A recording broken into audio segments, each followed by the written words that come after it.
Welcome to PCMC. I'm Mike Buongiorno. I'm joined once again by my brother, Anthony Buongiorno. Hello, everyone. My brother and yours, Anthony Buongiorno. Hi, everyone. I'm really happy to be back. How are you? I'm okay. All right. A truthful and sober answer. You could have I'm just a said, little congested. I'm okay.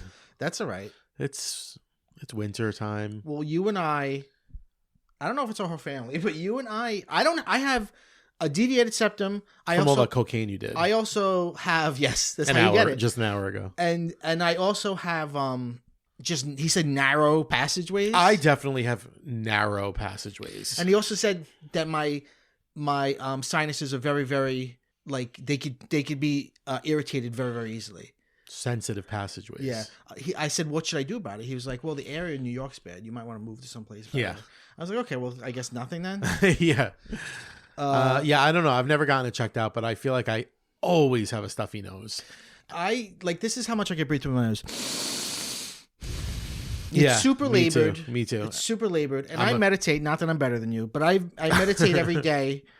And so much of meditation is based on breathing, and I have to find meditation that's not based on breathing. Ooh, that's tough. Right, because you just need a home base.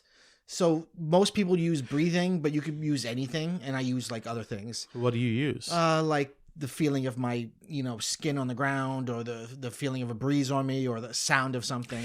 That's interesting. I've tried to meditate, and I haven't been very successful. I wonder if that's why. Because now that you say that, I do feel like I got very in my head about I feel like I can't breathe. Right. Once I start monitoring my breath, I feel like I'm choking and can't breathe. Yeah, which is the opposite of what you're going for in meditation. Right. But what I would say is that I'm not good at meditation. That's the thing of meditation is you're never good at it. You just get a little better, but still you'll never be good at it. Yeah. And there's something valuable out of it. But people are I can't shut my brain off. It's yeah, that's literally what it's supposed to be training you to do. Just begin again. Right. Yeah. Just don't judge yourself. Just bring yourself back to thinking about nothing. And note your thoughts non-judgmentally and dismiss them. Yes. So this has been meditation. Yes. Man children. So what we're talking about today is usually we talk about stuff we've seen. But not tonight. Whoa. Today we're talking about stuff we haven't seen. Well, half of us have seen. That's right.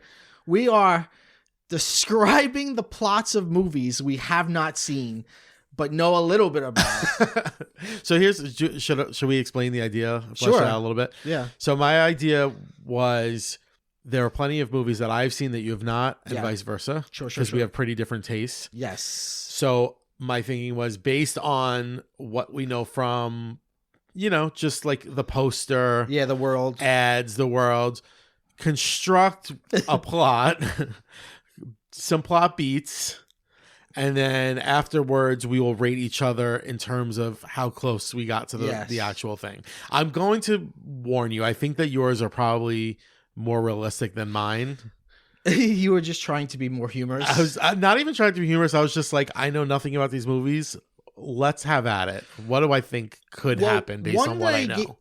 To be honest with you, one that I gave you was really hard because it actually doesn't have a plot, which is Avengers. Oh, Avengers Endgame. Come on. Slam. Oh, well, let's side note. I am so happy that Ant-Man is doing so poorly, and there's all these think pieces about the end of Marvel, because maybe we can will it into happening. I certainly hope so. I also want to point out that you gave me Avengers Endgame. I'm pretty sure I was physically present at a showing of this movie, but I couldn't stay conscious.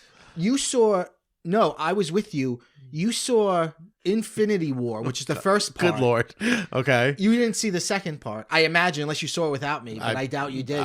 If I did, I don't remember it. I doubt you did. I doubt I stayed awake. So the 3 movies that I have seen that you haven't that I gave you were Eraserhead, Avengers Endgame, and what else? Escape from New York. Escape from New York.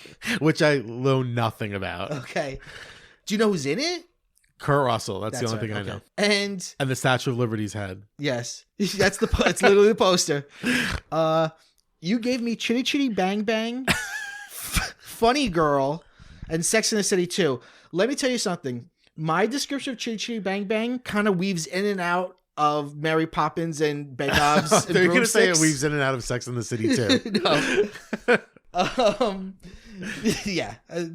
Because I don't know. Like at one point I was like, oh, they're on a flying bed? No, wait, that's Bedknobs and Broomsticks. Are there witches in this? Well, I'll tell you that there are some superheroes that I've name checked in my Avengers that I'm sure are DC. Like Batman. I at one point I put Batman's there, question mark. You could also tell based on the movies we chose for show, like who's the straight one and who's the gay one. I don't know what you mean. Eraserhead is such an art movie. It barely, you could watch it and not know what it's about. Most people do. So it's a real difficult. You probably have given it more of a story than it has. I will tell you that I've seen like a scene of it when I was like in college for like some film class. What did you see? I saw a scene of him with like a baby question mark. Yes. That's an ET. Yes, like an alien sperm baby thing. Yeah. I showed that. So I worked backwards from that and the poster and the title. I showed Eraserhead in a film class that I taught, and some people left.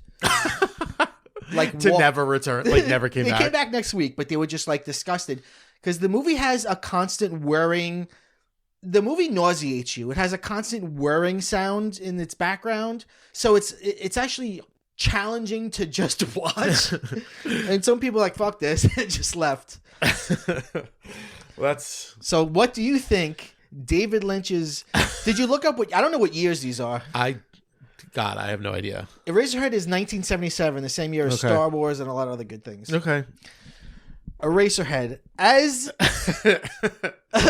predicted, as assumed by Anthony Bongiorno. Right. So it starts off with, I guess his name is Eraserhead.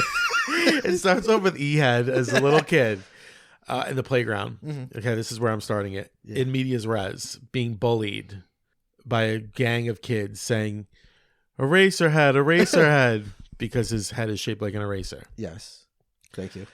And that one of the kids says, "What, are you going to erase me with your head?" So he says, "I'm not an eraser. I'm a person." Okay, cut to... Okay, so that's the beginning. 20 years later. That's 20 years later. He's an adult, but he's crazy. Yeah. He's in an insane asylum because he's spent his entire youth being... abused for having an eraser head. What does an eraser head mean to you? Because he has that high like Kramer hair. Okay. And he looks like an eraser. Right. And he can never cut it or do anything about No, it. he can't. He absolutely cannot. I do remember there's a lumpy face girl. Yes. So I put here, in the insane asylum he meets lumpy face girl. Yes. And she's been teased her whole life because of her lumpy face. Yes. So then here's why I weaved in some knowledge. They have a baby together. Yes. And it looks like the little ET creature. Mm-hmm, mm-hmm. This baby ruins their lives. So he's fired from his job because the baby's crying all night and won't let him sleep. He can't perform at work. He's fired. He's ostracized by the few friends that he does have, the other friends from the asylum with their deficiencies. That there's like there's other people with like crazy heads. Yeah, yeah. Oh, I see. And then finally the lumpy face girl leaves him, and he's a single dad. Okay. And the climax is just, it's him and the baby won't stop crying, because I do vaguely remember the baby crying and making like a wailing sound. Yeah.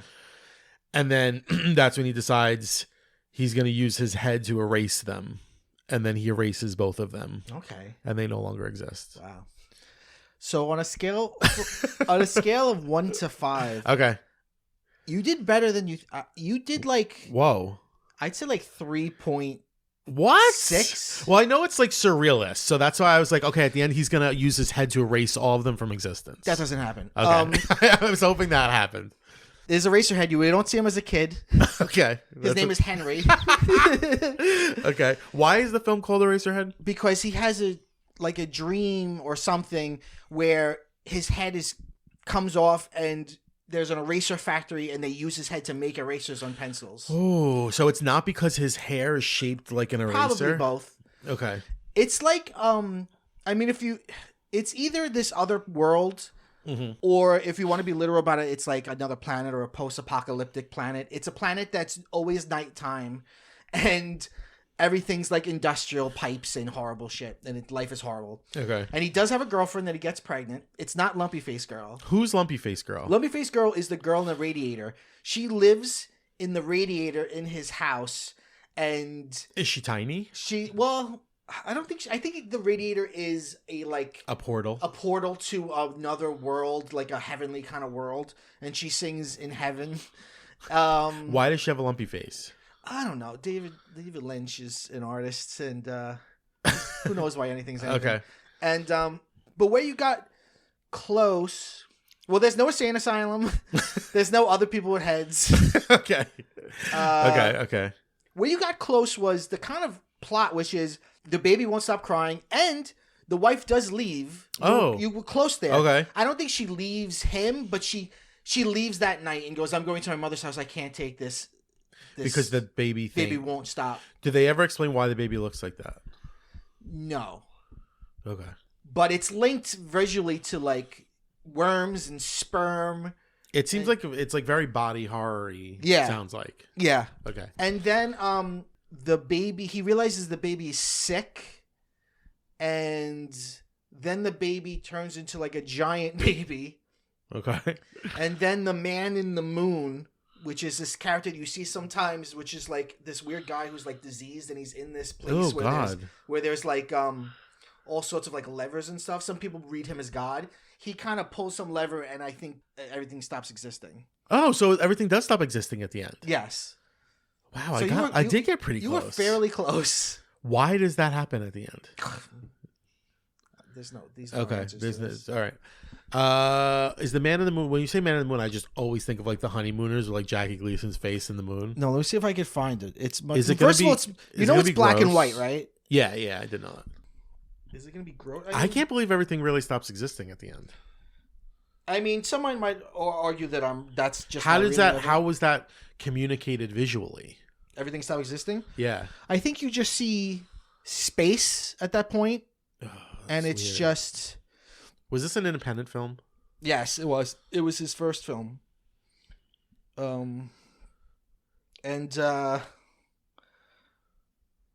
Yeah, it's very related to... What more mainstream stuff has he done since then? Like, this is the Man in the Moon. Oh, okay. That's weird. He's very scary looking. The most mainstream thing he did was a Disney movie called... What? What was it called? The Straight Story, which is about a guy who's dying and he wants to see his brother one last time. So he travels across America on a riding lawnmower to see his brother. I've never heard of that. And it's a Disney movie. From when? 1996 or something. But it sounds like it's got some fantastical elements in it. It's got some surrealism in it, but it's like it leans towards wholesome, rather than... I guess his most mainstream thing is the original Twin Peaks TV show, because that was a hit. Mm-hmm. Yeah. Now, who directed Fight Club? David Fincher. That's not the same person. No, it's not. This is whom? David Lynch. Okay. Yes, sorry. I get them confused because their names sound very similar. Yes. Okay. All right. So that's... All right. Do you think I would like this movie? You've got to be in the mood. I mean, you can't sit down with popcorn. You've got to be in the mood to like see art. Because it's not pleasing. Yeah, it sounds very unpleasant. Is it...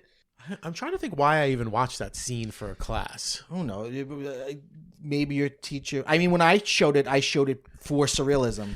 Maybe that's what and I was also trying to like shake them up a little bit because they were also literal all the time.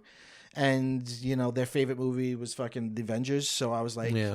I showed them something that I knew it would kill them to try to like find some sort of reality in it. Okay. All right. So you want me to start with Chitty Chitty Bang Bang? Sure. I'm gonna say this came out in 1966. You're just guessing? Yeah, I don't no know idea. the year, but we'll find out after. Okay. I've seen this movie many times. Okay. However, I Yes. just want a footnote. I haven't seen it in a long time. In a very long time. Okay. Okay. Yeah. By the way, if you went to David Lynch and described it the way you just described it, he'd be like, "Yeah, that sounds right. That's what it's about. If that's what it's about to you, that's what it's about. I love it. I love dreaming stuff up." And then he'd smoke a cigarette in your face. Okay, so I'm gonna do Chitty Chitty Bang Bang. Okay. It's about two blonde children, their dad and a good witch. They have a magic car that flies around.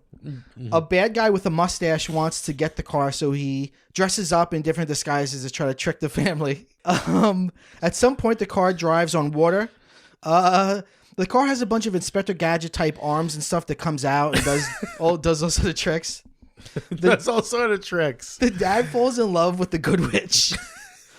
There's it's a live action Disney movie, so the middle drags.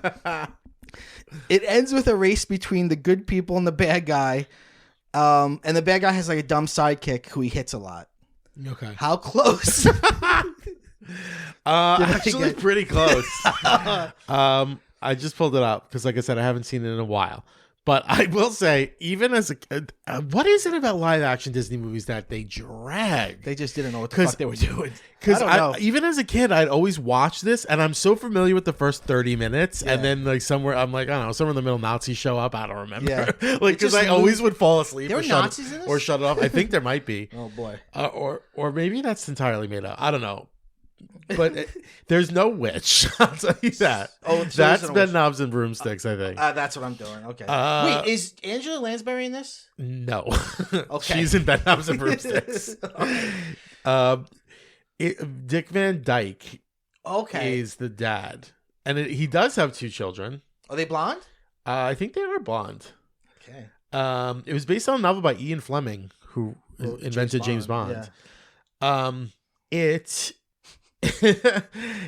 has the female lead is a woman named Truly Scrumptious. Oh boy, that's a very James Bond name. Who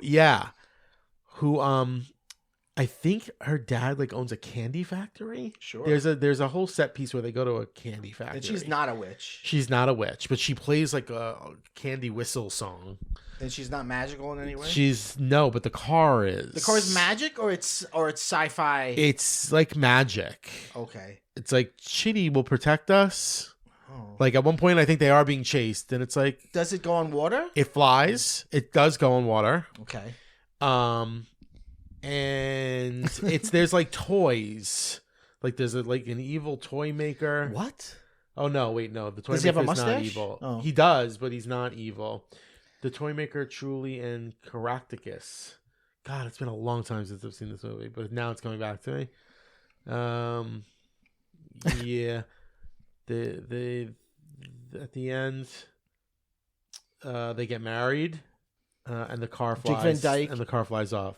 Is that only at the end? Is it like Grease or does the car fly No, it throughout? flies throughout.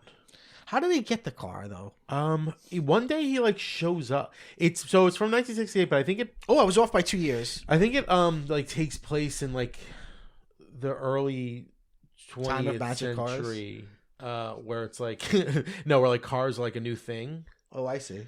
And he's like, we got an automobile. Oh, yeah, okay. it takes place in 1909. And then it's like, is it a music? Is it a musical? It is, and the car. I know the car makes a sound like a. Okay. So that's why they call it Chitty Chitty Bang Bang. Interesting, you didn't touch on that. Why it would be called Chitty Chitty Bang Bang. Okay. And there's the song. Oh, you pretty chitty bang bang, chitty chitty bang bang, we love you. Are there other songs or that's the only Yeah, one? it's a musical. Okay. And then who's the bad guy then though? Truly Scrumptious. Sorry, I'm looking at the song titles. Now I'm remembering them. Who's the villain? Who's the villain? The nasty Baron Bombburst. Okay. The tyrant of fictional Bulgaria who wants to steal Chitty Chitty Bang Bang. That's where I'm getting Nazis from, I think. But I was right that really he Nazis. wants the car. Yes, of course. It's about stealing the car. Is there a race? I think there's a chase. There's a chase. There's no race. I thought there was a formalized race. No, now I want to watch this. Speaking of race, not race. Pardon? That was a terrible sound. There are no race politics in this film. Speaking of car racing, Yeah. I am all the way on board for the Pink Ladies. Okay, so I was, then I wasn't, now I'm in. I wasn't because I was like, oh, what a stupid idea. And then I saw the trailer and I was like, oh, I see what they're doing. I like this a lot. So it looks from the trailer like it's like the T-Birds wouldn't allow girls in. Right. So they're like, fuck you, we're going to make our own gang. Right. And they make the Pink Ladies. Yes. And it looks like it's about like others. Yes. And it's like, it looks like there's like a queer girl, there's like a black girl. Yeah, there's a thing at the point in the trailer where one of the T-Birds is like, oh, look, it's the girl gang. Ooh. Yeah, so I love that. Although it's weird because it's like, and then they lost all that progress 2 years later when Grease happened. Right. And That's the it thing looks about like it's a prequels. musical. Yeah. Yeah, I hope it's good. It looks good. It's one of those, you ever like, it's one of those things where it's like, if I were 12, Yeah. I'd be losing my mind. But now I'm like, like I'm a jaded adult, so I'm like, oh, it could really be bad. But like I loved Grease as a kid. So if this had come out when I was a kid, I'd be losing my mind. But also when you were a kid, it wouldn't be made like this. When you were a kid, there were new ideas once in a while. Yeah. Like now it's like, you know what I mean? I mean, we can't. It's even cliche to belabor the point. Mm-hmm. You know what I mean? Yeah, like yeah. Nothing. There's nothing that shocks you. That's like, oh wow, they're doing a new Night Court. Of course they are. Of course they are. Yeah, even though the entire cast is dead. I realize one. I'm watching it. I've been watching the new Night Court. Is it good? Yeah, it's all about John Larroquette. That's all you need. Does it still have the theme? Yes. Of course, but it's very, very truncated. Oh, why? Because you can't do a 3-minute opening in 2023. Honestly, the Night Court theme slaps so hard. Like they didn't have to go that hard. They didn't, but they did. It's such a good. Okay, so can I? Sorry, pause for a second. Sure. Is there a Night Court? Is there any veracity to the whole idea? Yeah. Is there? I don't know if it's called Night Court, but it's arraignment court. It's where you go, right? And they just tell you, like, it's not really a trial. I just don't think of courts as like shift work.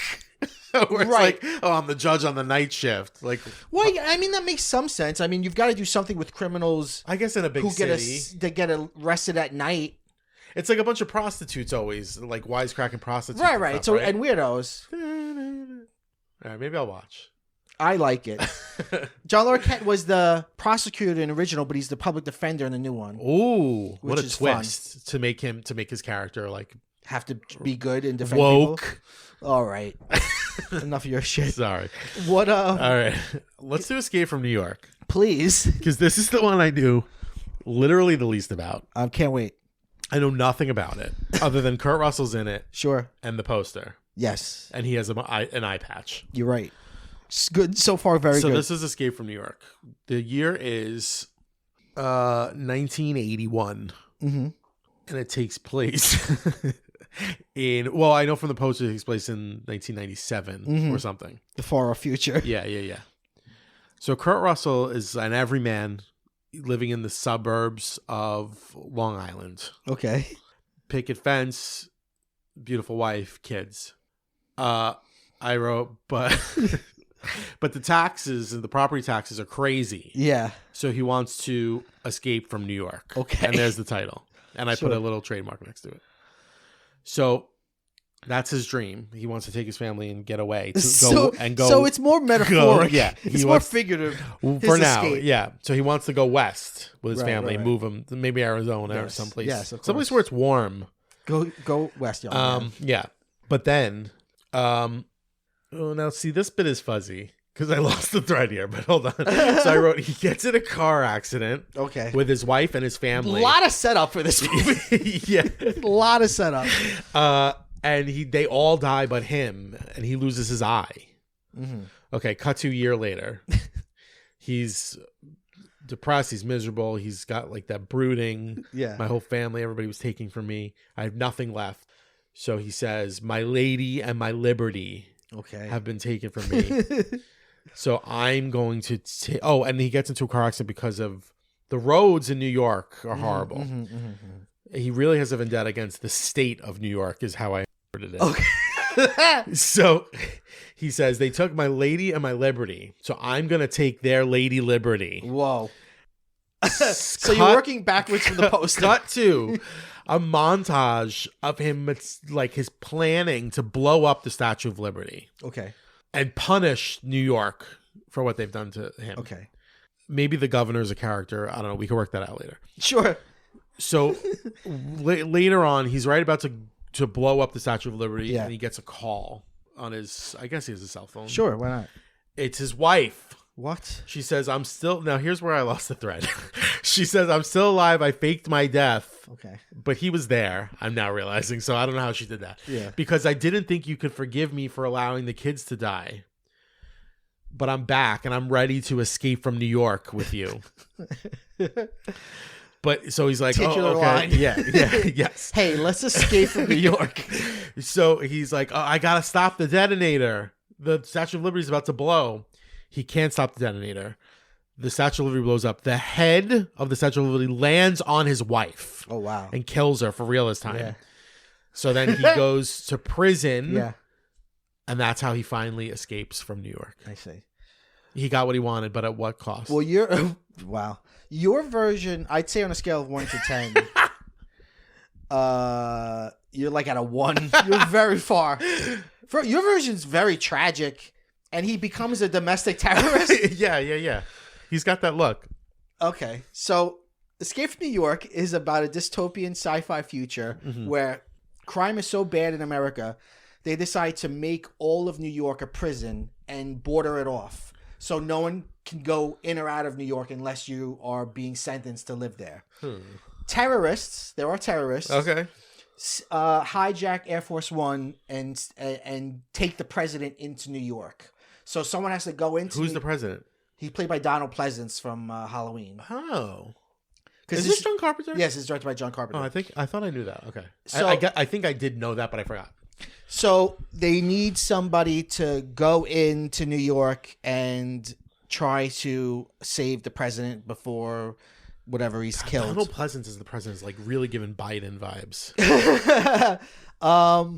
So why did they choose New York City? It's New York City. Why did they choose New York City? Just because it's cool to escape from New York. Like, you would never take a major metropolitan city and turn that into the penal colony. Right. You would do it in, like Fire Island. or like any of the ton of space we have out west that's like not inhabited. Right. So Snake Plissken he's just an architect. Go back a second. Sure. What's his name? Snake Plissken. Is that his Christian name? Was he born with that? I think maybe Plissken. Snake. He has a snake. He has a very sexy snake tattoo on his torso. Well, he was a dreamboat when this movie came out. Was it 1981? Oh, I don't remember. I'll look it up. You are right about it being 1997. Yeah. Because that's the poster. I guess I didn't read past that on the poster. No, 1981. You were right. Oh, wow. Okay. We don't know how he lost his eye. We don't know anything about him. He's kind of based on like the Man with No Name cowboy thing. Like, we just know he's a badass and that he's done a bunch of shit. Is it possible that maybe he got that way because his family was killed? I think of course it's possible. Like a Mel Gibson and Lethal Weapon kind of thing. Of course it's possible. And he's like an anti-hero. He doesn't want to do it, but they're like, hey, we'll shave, because he's also in jail for something. They're like, oh, we'll shave. It's like Suicide Squad. So he's already there. No, he's in a different jail. Okay. They're like, you're an old war hero, but now you're a criminal, but we're going to give you a chance. We'll shave time off of your sentence if you go and save the president. And he's like, I'll do it. And then he goes in and he lands on the Twin Towers. Yikes. Ooh, wow. And takes the elevator down. And then it's pretty cool and atmospheric. All of New York is like just fucking garbage and marauders. I'm sure that's just like was born out of the 80s in New York. Yeah. What do you think?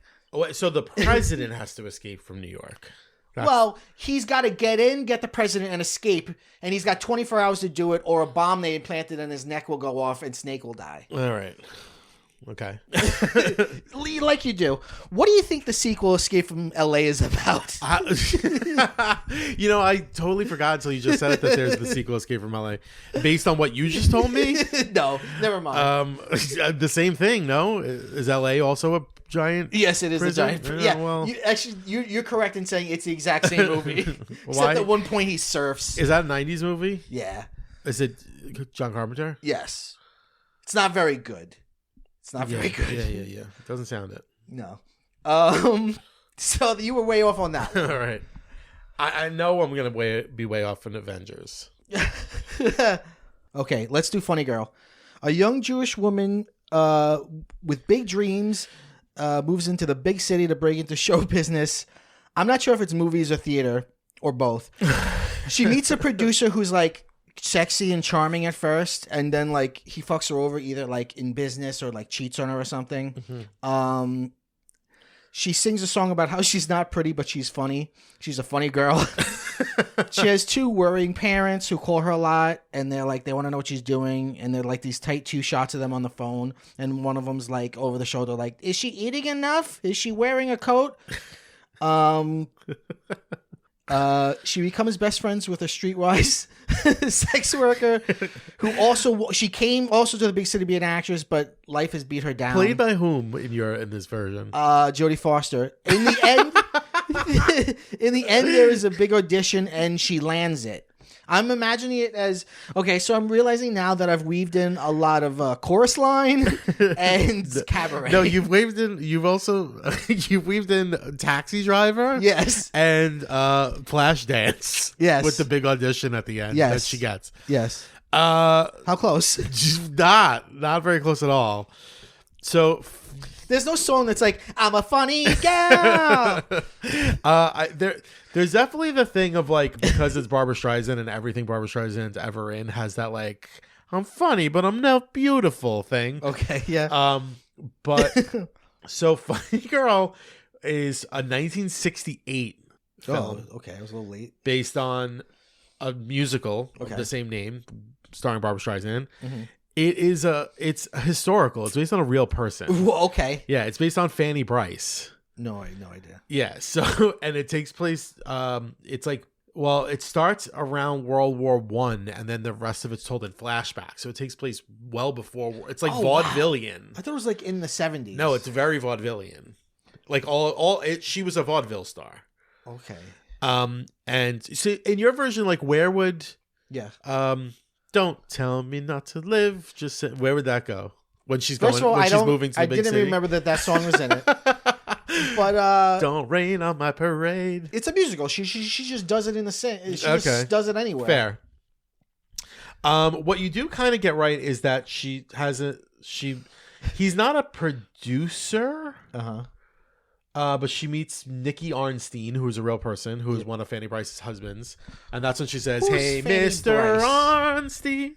Fanny Bryce was like a vaudevillian comedian. Oh, okay. And sing. So she's like dying. She is like dying to be in show business. So you got that part right. Nice. She's cast, and then it's like all beautiful girls in the chorus. Oh, okay. But she's like, my thing is I'm funny.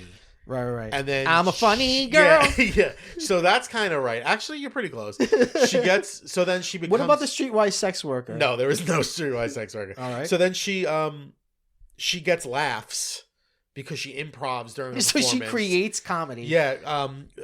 And it's like who's like a big vaudevillian guy. Let me find his name. Well, I can tell you. Ziegfeld, Mr. Ziegfeld. Okay. The Ziegfeld Follies. She like does something that she's not supposed to do and gets laughs. Yeah. And then he's like.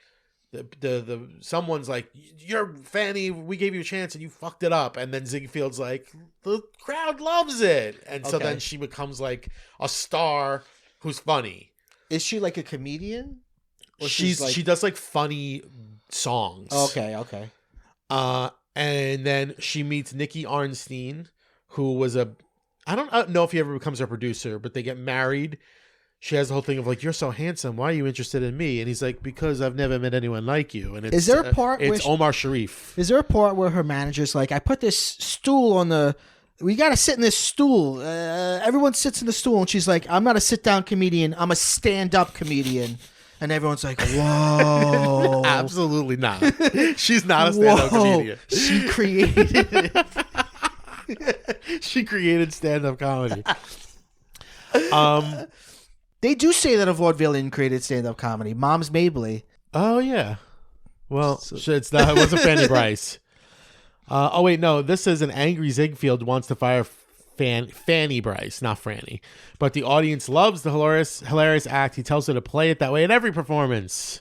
Is she Jewish, or did I just say that because I know Barbara Streisand is Jewish? No, I think she's Jewish. Oh, maybe she's not. Actually, I've never actually thought about that. Oh, boy. Maybe she is. Oh, I'm canceled. Was Fanny Jewish? Am I canceled for that? Fanny Are you allowed Bryce. to make suppositions? She was born. So the thing about. Oh, no, she's Jewish. She was Jewish Hungarian. Yeah, that's right. Okay. She moved to the United States at the age of 10, and she always lived in New York City. So that's why it's funny that she dreams of being in the big city. Right. She was like a New York City gal. And Beanie Feldstein couldn't pull this off? No, God, no. And Leah Michelle can? So Nicky Arnstein ends up, he's her husband, and then he's a big gambler, and he goes to jail. So that's where it ends. So and then there's a sequel, close. Funny Lady, with well, I've never heard of that James ever, so Caan it can't be good. as her second husband. And Omar Sharif comes back in like a small role as the first husband. Oh, and Barbara's in that and Barbara's as well? in it, yeah. Was that also a show or just a movie? It was just a movie. Sounds terrible. Yeah, no. As much as I love Beanie, Yeah. I've seen the receipts, I've seen the footage, Yeah. and Leah Michelle is way better. Yeah. Because Beanie can't really sing. Yeah, that's a problem. Yeah. That'll be a problem. Yeah. So so that's an interesting take on Funny Girl. where I was really wrong was the era. I was way in the wrong era. I was thinking like Bright Lights, Broadway. Yeah. Well, I guess you were thinking that because it was a Broadway show. Yeah, I guess. But yeah, she was a vaudeville star. What other actors are in this movie? Omar Sharif. Yeah. Who else would you? Walter Pidgeon plays Ziegfeld. Is no Paul one else Newman did. in this? No. What about the other handsome guy? Which one? Not Paul. So Omar Newman. Sharif was pretty hot. Not Paul Newman. The other one. Oh, Robert Redford? Yeah. No, you're thinking of The Way We Were. Oh, okay. Yeah. What do you think The Way We Were was about? That's about it's the same plot except with Robert Redford. A streetwise sex worker. Another movie that also takes place during the 40s, and I bet you didn't know that. Nah, no idea. I remember that. I have a very distinct memory of that movie because I learned it was on. I didn't watch it, but I saw the very end of it, and it was on TV, and I was a little kid, and Mom was like, "Oh, that's such a good movie," and I was like, "I don't understand if they love each other, why aren't they together?" And Mom was like, "Sometimes in life, you can't be with the person you love." Oh my god! And I was like, "What?" Oh my god! I was like, "Life can be bad like what that." A deep. What a moment! That really imprinted on you. I learned so much about the world in one moment. That's a core memory. It absolutely is the core. I can't believe the the way little marble went down. And did she deliver that with sensitivity or just bluntly like that? I don't remember. Probably sensitivity. Listen, sometimes you can't be with the person you love. What can I Then tell she you? walked out of the room. Then I never saw my mom again. Yeah, that was the last time we saw her. Thanks, Mike. Okay. So I have. All right, this last one's gonna be ridiculous because my brain. By the way, we're talking about the most successful movie in the history of movies, which is such a spit in the face to art that this is the most successful movie in the history of movies.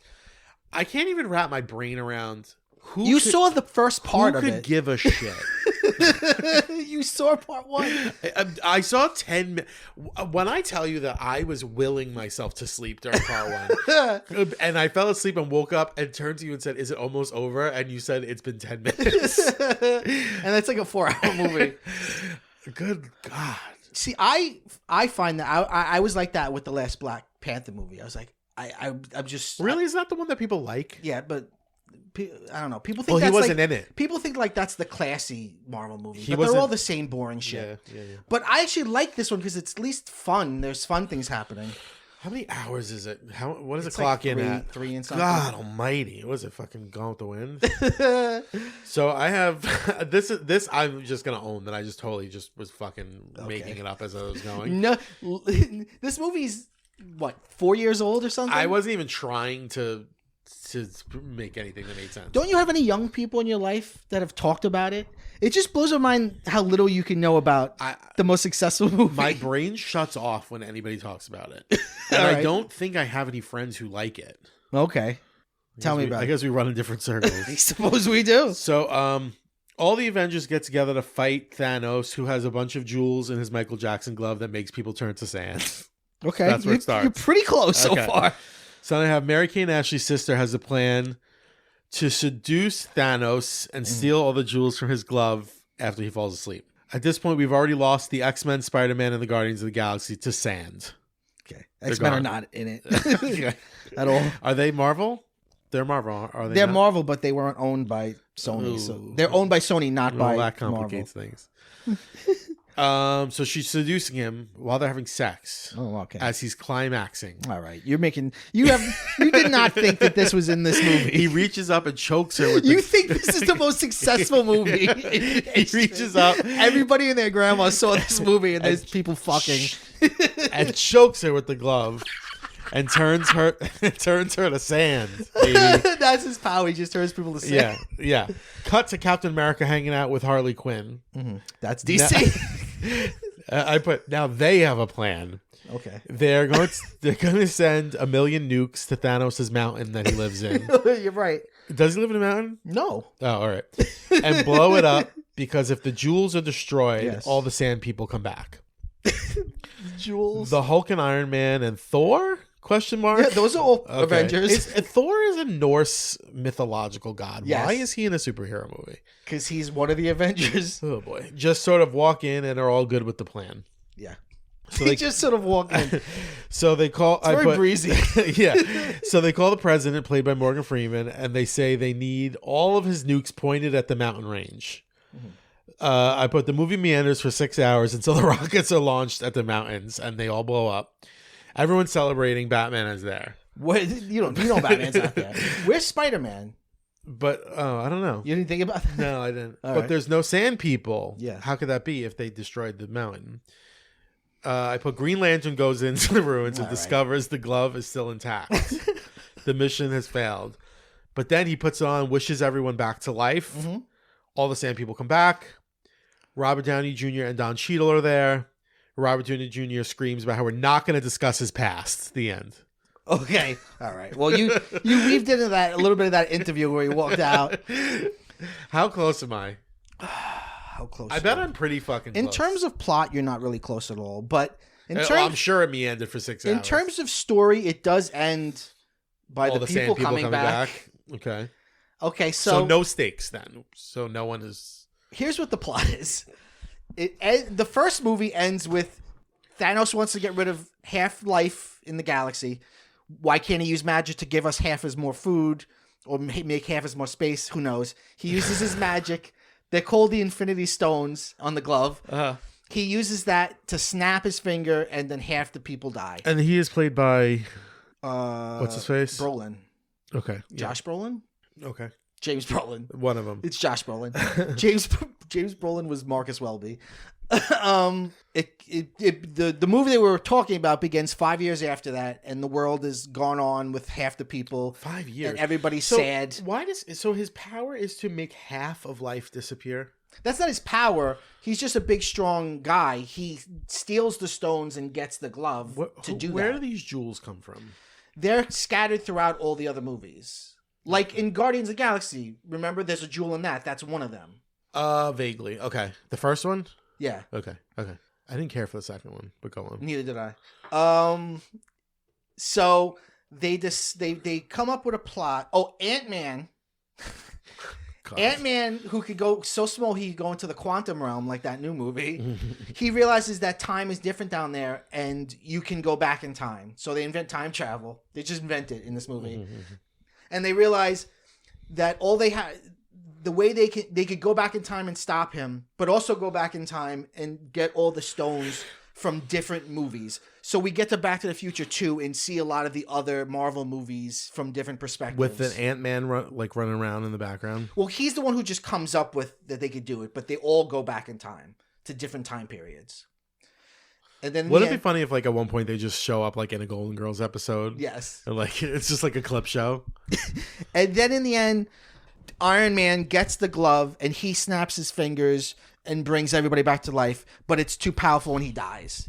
Oh, so sort of like what I had. And he stayed dead. Green he hasn't Lantern come do. back to life. So he brought everybody back but died in doing so? You're right, because the glove was too powerful. The Hulk was supposed to do it because he was more powerful, but for some reason he didn't do it. Why? I don't remember. Contrivance. I don't know. Yeah. Oh, God. All right. And none of the DC folks are there. Harley Quinn, Green Lantern, Batman. I thought they had it was more all encompassing. We're like 2 seconds away from that. I'm sure we are. You know what I mean?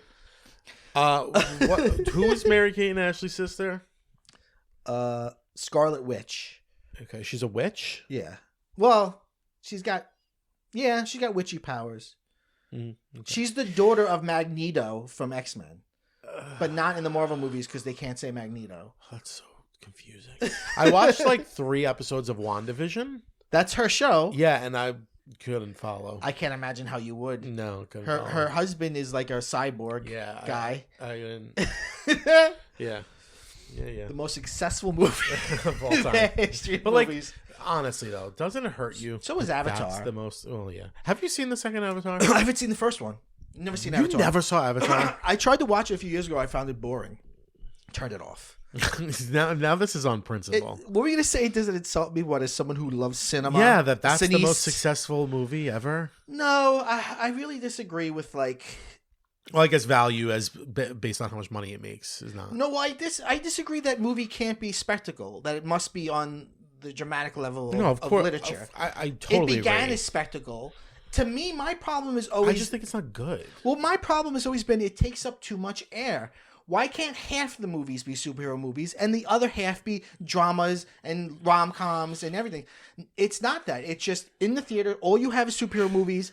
Once in a while, you'll get a Star Wars movie or a King Kong movie or something. Yeah. And then rom-coms go straight to Netflix. Yeah, I hate it. Dramas don't really happen. They're either little foreign dramas or they just become streaming series dramas. Like an AMC series or a Netflix series. Well, it's like this thing of like, haven't you felt like over the past 10 years, like you never know what the movies are that are nominated for Oscars anymore? Right. And I always wonder, like, why don't I know these movies anymore? And it's like, because they're not in theaters anymore. Right. They barely come out. Yeah. And the Oscars doesn't want to, I mean, they've been trying to like figure out a way to get more popular movies in.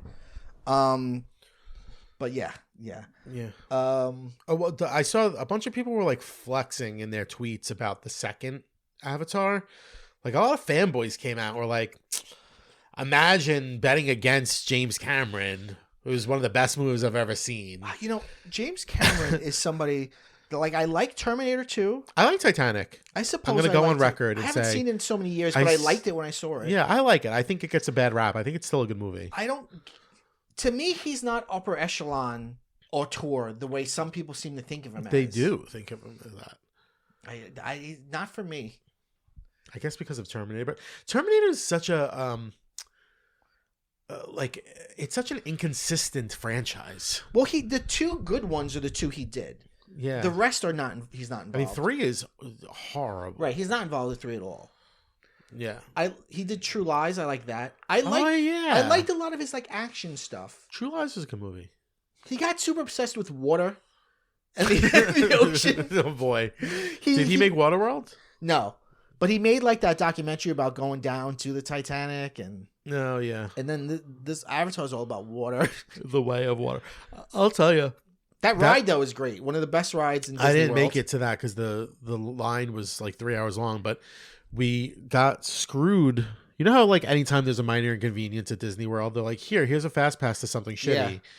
Yeah. They gave us fast passes to like the Navi River cruise. Well, but no, can't you? Fast passes you aren't assigned to anything. You can use them it however you want. It was literally like paper tickets, and it was like, oh really? Wow. This is for this. We Go got at this fast time. passes on our phones, like on our apps. Because what do we have? Oh, because they delivered our bags late, and Jen couldn't take her medicine for her asthma. Right. So we complained. And you always get a fast pass. They gave us 3 extra fast passes for the 2 extra days we were there. Oh, that's cool. No, they gave us a specific I don't know if it was on paper, but I know that it was specifically like for that ride. Interesting. And maybe because nobody else is going on. Did you do the Navi River journey? That's what it was. Did you do it? Yeah, it was super boring. Yeah, it's more vibe than a ride. Yeah, I was just like, this is fucking boring. It's weird. It's a weird juxtaposition because the other one's so thrilling and it's just nothing. It's just like a weird dark ride. Yeah, it's very weird. Yeah. Yeah. Oh boy. Okay. So very off on that one. All right. So the last one is Sex and the City 2. Now you've seen everything else of Sex and the City That's except right. for I've this seen one. Yes, this is the only thing I haven't seen. I've seen the whole series. I've seen the new series. I saw the first film. I did not see the Carrie Diaries. No, I did not. I don't the think book. Carrie Diaries is canon anymore. Okay. Was it ever though? Well, it's Candace Bushnell. Was it really? Yeah, she wrote it. Oh, I thought she like licensed it to somebody. No, she wrote the book. No, so there's a little bit of cheating this because I saw the beginning of this, which is the wedding of the only 2 gay characters. Of course. So they must marry each other. Yes. And because they're gay, Liza Minnelli, by law, has to show up at all gay weddings. So Liza Minnelli's there. Well, that's one of the jokes in the movie. Right. When you saw the beginning and shut it off, or I think I had something better to do. well, everybody has something better to do than watch Sex and the City too. I do remember thinking because it is honestly one of the worst movies. The beginning with the wedding is so lavish. It looks like a fucking like MGM musical. I was like, what is this? There's the gay man's choir there. Like, what is happening? And the other thing I know happens is at some point, very sensitive, these women like Middle Eastern women pick up their traditional garb, and underneath they have like designer shoes. We're all the same. Designer Aren't we all the outfits. same? Yeah. Everybody cares about designer shoes. But everything else I have no idea. Oh, I know that Aiden's in it. Yeah. Okay, so here's what I think it's about. Okay. So the 2 gay characters get married.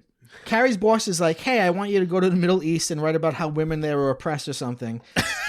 Samantha's like, I actually have some illegal property in the Middle East that I hide my money in. I'll go with you. And then the other 2 just commentary. And then the other 2 just go because they hate their husbands. Uh-huh. They get there and everybody is different, but not too different because they like the designer shoes. At some point, Samantha's on a camel and she makes some pun about how the camel has 2 humps and she has 2 boobs. No, but what a great joke that would have been. Charlotte hates it but makes friends with some unlikely person like a cab driver or a maid or something. Aiden is there building houses for Habitat for Humanity, and he like goes on a date with Carrie, but he's like, psych, I have a family. And then they all go back to New York having learned a lot. Wow. How close am I? You know what? You're not too far off. So yes, the 2 gay characters get married. No, it has no bearing on any of the rest of the plot. It just happens for no reason. Carrie and Big are married now, and she feels that they've fallen into a rut. Yeah. And the spark is gone, and he just wants to watch TV. Yeah. All the time and order in and never go out and do things. Well, that's what gave him a heart attack. Yeah, exactly. So she's like, we got to get out of the city. I need a vacation. And Samantha's like, I know a sheik who can set us up. Yeah. All right, so I was close. And yeah. Samantha had some sort of weird connection to the Middle East. So she's like, we're all going to go. Samantha does make a ridiculous joke on a camel. Not on a camel. Really? But after they ride the camels, she sees like a hot guy riding around in like a Jeep. Yeah. And she's like, I'll hump him. And she's like, oh, I want to have sex with him. And then she calls him Lawrence of my labia. Oh, that's a real stretch. It's horrible.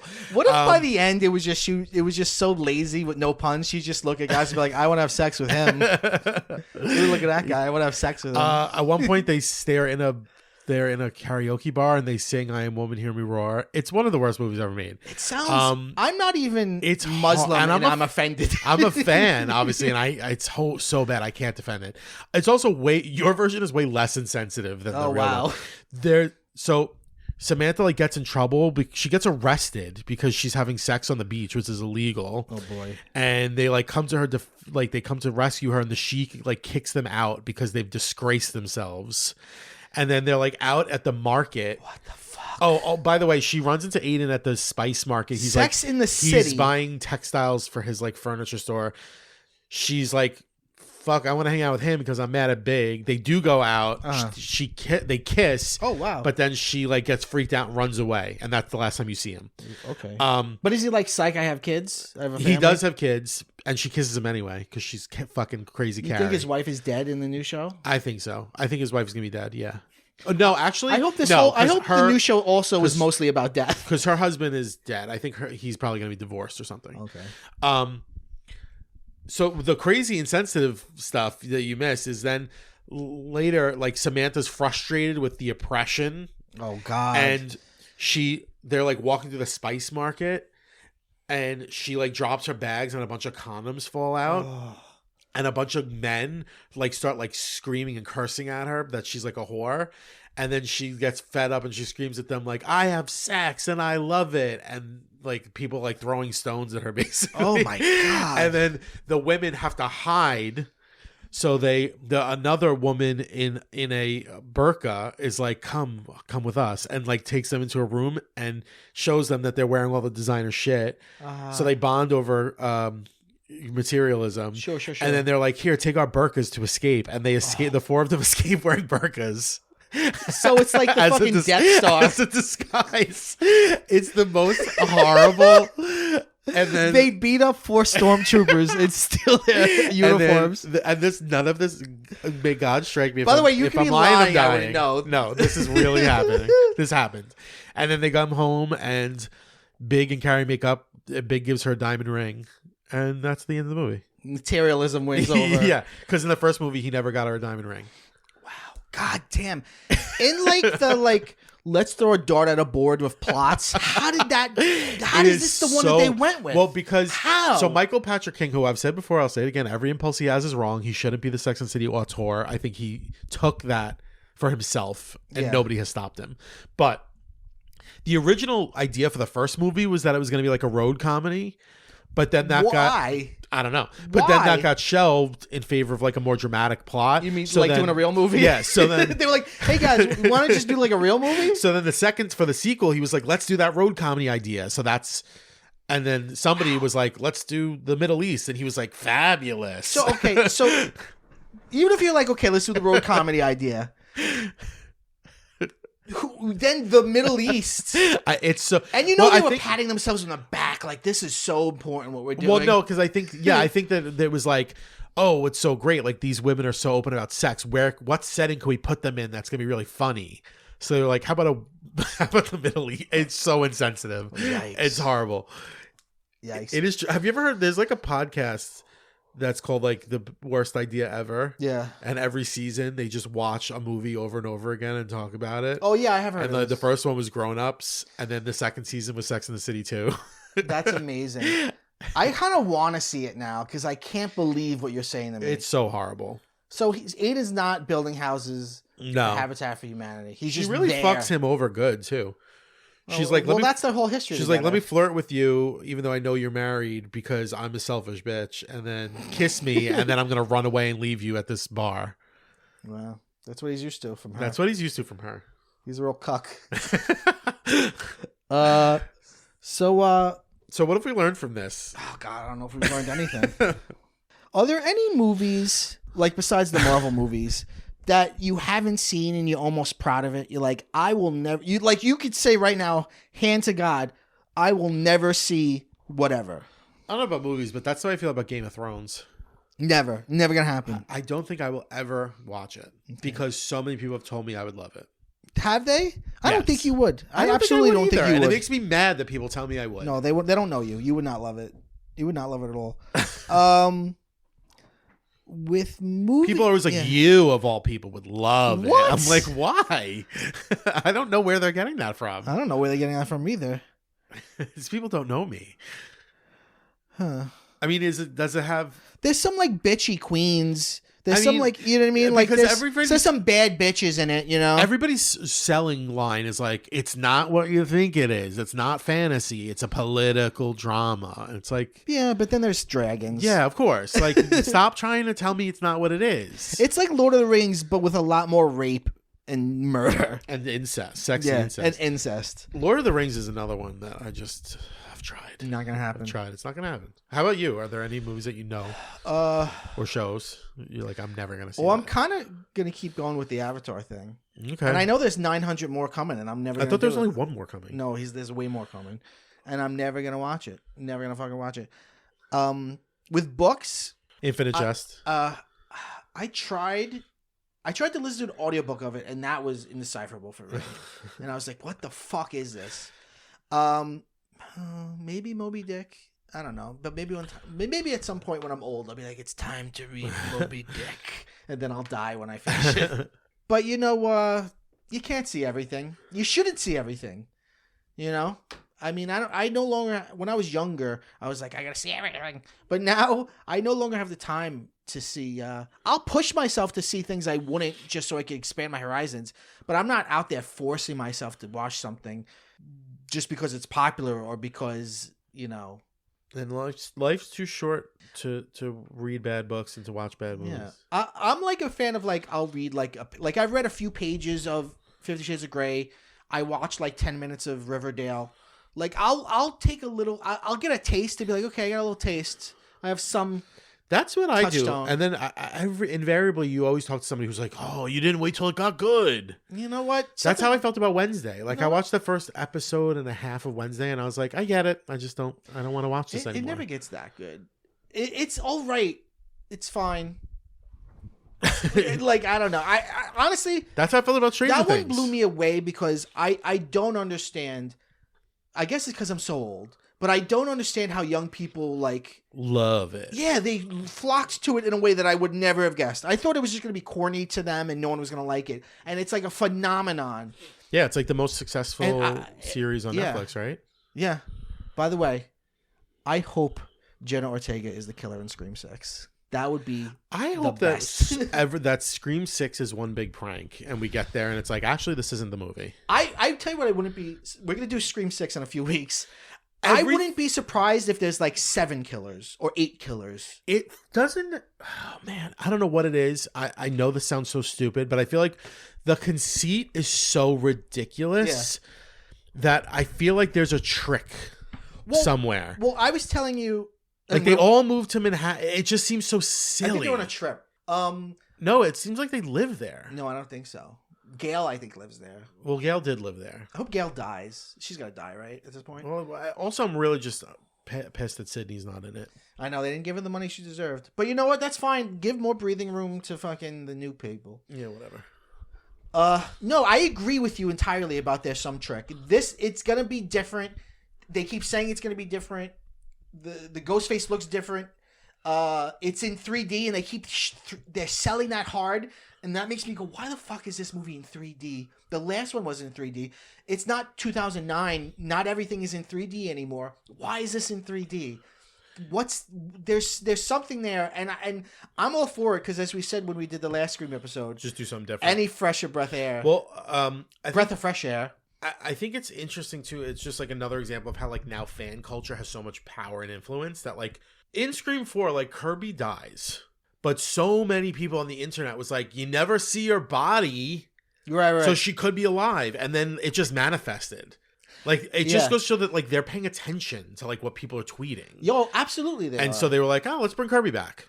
This is, almost... I don't know. It also, there's no finality to it. It really just feels like... It feels like we've gotten to the point of we're just going to keep making these. So I hope you're ready. Well, this new one... There's no this is the last time or whatever. Yeah. All right, let's move on because we're going to do a whole episode on it. All right. Well, this has been movies that we haven't seen that we tried to figure out what they were about. But now I feel like I've seen them all. I hope we all have. This has been PCMC. I'm Mike Bongiorno. I was joined today by Anthony Bongiorno. Anthony, I'm a funny, funny gal. Thank you for having me. We end every episode by singing...